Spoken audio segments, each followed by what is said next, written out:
वक्त होता है सन 1983 का, जहां अंतरिक्ष में हमें दो रशियन एस्ट्रोनॉट्स को दिखाया जाता है। ये वो वक्त होता है जब कोल्ड वॉर लगभग पूरी तरह से खत्म हो चुका है और एक लंबा वक्त बिताने के बाद ये दोनों के दोनों एस्ट्रोनॉट्स अब धरती की तरफ आ रहे होते हैं। तभी इन्हें कुछ एक्सपीरियंस होता है कि इनके स्पेसशिप के बाहर कुछ है जो इनके स्पेसशिप के अंदर आने की कोशिश कर रहा है। ये दोनों के दोनों घबरा जाते हैं क्योंकि इन्हें नहीं पता कि बाहर क्या है।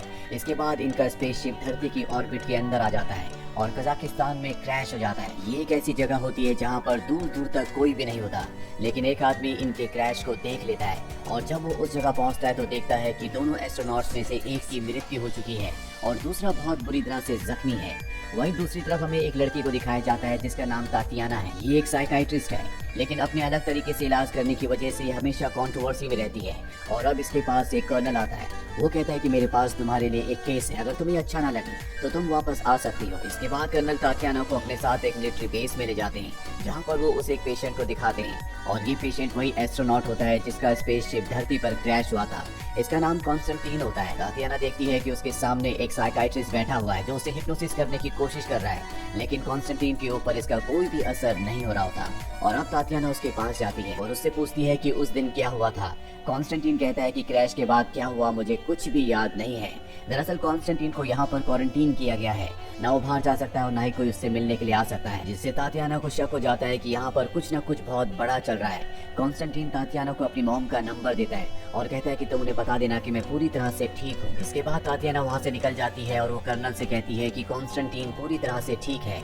रात को जब तातियाना अपने कमरे में सो रही होती है तभी कर्नल उसके कमरे का दरवाजा नॉक करते हैं और उसे अपने साथ एक बार फिर से उसी जगह ले जाते हैं जहाँ पर कॉन्स्टेंटीन है। और ये देखते हैं कि कॉन्स्टेंटीन को बहुत ज्यादा तकलीफ हो रही है और तभी अचानक से वो अपने बेड से गिर जाता है और उसके मुंह के अंदर से एक अजीब सा क्रिएचर बाहर निकलता है जो कुछ ही पलों में पूरी तरह से अपने रूप में आ जाता है। कर्नल तातियाना से कहते हैं कि तुम अंदर जाओ और अब तातियाना अंदर जाती है और उस अजीब से जीव के सामने खड़ी हो जाती है, लेकिन इन दोनों के बीच में एक ग्लास की दीवार होती है। वो जीव बहुत अजीब तरह से तातियाना को देख रहा होता है। वो पूरी तरह से शांत होता है। तातियाना अपना हाथ उसकी तरफ बढ़ाती है। दरअसल वो उससे मेंटली कम्युनिकेट करने की कोशिश कर रही होती है, पर तभी वो जीव उसके ऊपर हमला कर देता है। पर ग्लास की दीवार होने की वजह से तातियाना को कुछ भी नहीं होता। तातियाना बहुत ज्यादा डर जाती है। उसे समझ में आ जाता है कि ये सब कुछ एलियन जीव से जुड़ा हुआ है।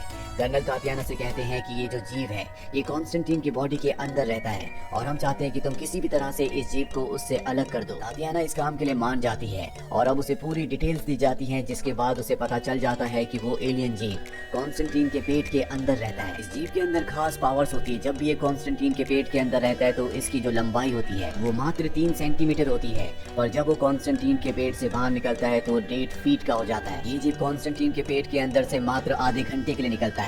वो 2:40 पर बाहर निकलता है और रात को 3:10 पर वापस उसके पेट के अंदर चला जाता है। हालांकि कॉन्स्टेंटीन की बॉडी से इसे अलग करने की कोशिश की गई थी और उसके बाद कॉन्स्टेंटीन की हालत बहुत ज्यादा खराब हो गई, इसीलिए उस जीव को दोबारा से उसके पास छोड़ना पड़ा और वो उसकी बॉडी के अंदर चला गया। कॉन्स्टेंटीन को इसके बारे में कुछ भी नहीं पता, क्योंकि जब भी वो जीव उसके अंदर से बाहर निकलता है तो कॉन्स्टेंटीन बेहोश हो जाता है और जब तक वो उसके अंदर नहीं जाता कॉन्स्टेंटीन होश में नहीं आता। अब तातियाना कॉन्स्टेंटीन के पास जाती है और उसे कहती है कि लोग तुम्हें पागल कहते हैं और लोगों का ये भी मानना है कि तुमने अपने साथी एस्ट्रोनॉट को मारा है। ये सुनकर कॉन्स्टेंटीन को गुस्सा आ जाता है। दरअसल तातियाना जानबूझकर उसे गुस्सा दिलाना चाहती है ताकि वो उसके ऊपर अलग अलग तरह से रिसर्च कर सके।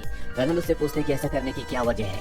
वो कहती है कि हमें उसे अलग अलग तरह से टेस्ट करना होगा, साथ ही ये भी पता लगाना होगा कि वो जीव उसके अंदर खाता क्या है। हमें कॉन्स्टेंटीन को नॉर्मल रूटीन जीने देना होगा ताकि उसकी तबीयत पहले से भी ज्यादा बेहतर हो जाए और कर्नल उसकी बात मान जाते हैं। इसके बाद कॉन्स्टेंटीन को एक नॉर्मल रूम में रखा जाता है और अब उसके पास तातियाना आती है।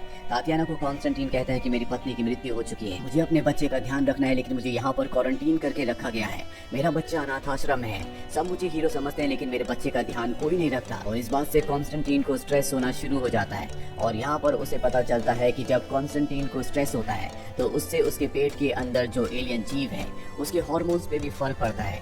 और अब रात को जब वो एलियन जीव कॉन्स्टेंटीन की बॉडी से बाहर निकलता है, वहाँ पर तातियाना जाती है जिसके पास एक खिलौना होता है और ये खिलौना वो खिलौना होता है जो कॉन्स्टेंटीन को भी पसंद था। और अब तातियाना तय करती है कि वो उस सेल के अंदर खुद जाएगी जहाँ पर वो जीव है, और अगले दिन वो खिलौना लेकर उस सेल के अंदर जाती है। और जब वो एलियन जीव को खिलौना देती है तो बहुत खुश हो जाता है। वो तातियाना पर ध्यान नहीं देता, और तातियाना उसे टच करने की जब कोशिश करती है तभी उसका पैर स्लिप हो जाता है, जिससे वो एलियन जीव उस पर हमला कर देता है। तातियाना को सेफ्टी सूट पहनाया गया होता है, इसीलिए वो उसे ज्यादा नुकसान नहीं पहुंचा पाता। जिसके बाद इस जगह की लाइट जलाकर उस जीव का ध्यान भटकाकर तातियाना को यहाँ से निकाल दिया जाता है। तातियाना को यहाँ पर समझ में आ जाता है कि ये जीव इतना इनोसेंट नहीं है, ये इंसानों के ऊपर हमला करता है, और अभी भी उसका सवाल ये होता है कि ये खाता क्या है। वहीं यहाँ पर एक और वैज्ञानिक होता है जो पहले इस पूरे के पूरे केस को इन्वेस्टिगेट कर रहा होता है। तातियाना उससे उसकी अब तक की रिसर्च के बारे में सब कुछ पूछना चाहती है, और वो तातियाना को नहीं बताना चाहता क्योंकि वो इस पूरी रिसर्च का क्रेडिट खुद देना चाहता है। तातियाना उससे वादा करती है कि मैं तुम्हारी रिसर्च का क्रेडिट कभी नहीं लूंगी, और इसके बाद वो वैज्ञानिक उसकी मदद करने को तैयार हो जाता है। वो तातियाना को अपने साथ एक जगह ले जाता है और उसे एक दूरबीन देता है और कहता है कि इस दूरबीन से देखो। तातियाना देखती है कि वहाँ पर एक आदमी को लाया जाता है जिसके हाथ और मुंह को बांधा गया है। इसके बाद उसे सेल के अंदर डाल दिया जाता है, और तभी वहाँ पर एलियन क्रीचर आता है और वो उसे मार देता है। दरअसल वो उसके दिमाग पर हमला करके उसके दिमाग को खा जाता है। तातियाना को समझ में आ जाता है कि ये एलियन जीव इंसानों के दिमाग को खाता है, और अब वो वैज्ञानिक उसे बताता है कि जब हमें कॉन्स्टेंटीन मिला था तो उसकी हालत बहुत ज्यादा खराब थी। हमने उसका हर तरीके से इलाज करने की कोशिश की, पर उसकी तबीयत में कोई भी सुधार नहीं आ रहा था। और एक रात को ये जीव उसकी बॉडी से बाहर निकला और उसने नर्स को मार दिया, जिसके बाद कॉन्स्टेंटीन की तबीयत ठीक होना शुरू हो गई। इसके बाद हमने उस क्रीचर को कई जानवर खिलाने की कोशिश की, लेकिन उससे कॉन्स्टेंटीन की तबीयत में कोई भी असर नहीं पड़ा। इसीलिए हर रात को उस एलियन जीव के हवाले हमें एक आदमी को करना पड़ता है ताकि हम कॉन्स्टेंटीन को बचा सके और साथ ही उस जीव को भी। अगली सुबह तातियाना और कॉन्स्टेंटीन दोनों जॉगिंग कर रहे होते हैं, और यहाँ पर जॉगिंग करते करते तातियाना कॉन्स्टेंटीन को सारा सच बता देती है कि उसके पेट के अंदर एक जीव है। लेकिन कॉन्स्टेंटीन को इस बात से कोई फर्क नहीं पड़ता। वो तातियाना से कहता है कि हम रात को मिलेंगे, और ये कहकर वो चला जाता है। वहीं तातियाना को कर्नल से पता चलता है कि वो इस जीव को, इस एलियन को इसलिए जिंदा रखना चाहते हैं ताकि वो इसे कंट्रोल कर सके और इसे एक वेपन की तरह दुश्मनों के खिलाफ इस्तेमाल कर सके। वो तातियाना को मजबूर कर देते हैं कि वो उनका साथ दे। वही रात को तातियाना जब कॉन्स्टेंटीन से मिलती है तो उसे पता चलता है कि कॉन्स्टेंटीन को सब कुछ पहले से पता है कि वो जीव उसके अंदर है। तातियाना और कॉन्स्टेंटीन अब एक दूसरे से प्यार करते हैं, एक दूसरे को पसंद करते हैं। वो कॉन्स्टेंटीन से कहती है कि तुम्हारी वजह से हर रात को एक इंसान की मौत होती है और तुम उन्हें ऐसा करने देते हो। इससे पहले कि आपस में और बात करते यहाँ पर कर्नल आ जाता है और इन दोनों को पकड़ लिया जाता है। अब रात को जब वो क्रीचर कॉन्स्टेंटीन की बॉडी से बाहर निकलता है तो उसके सामने एक आदमी को रखा जाता है।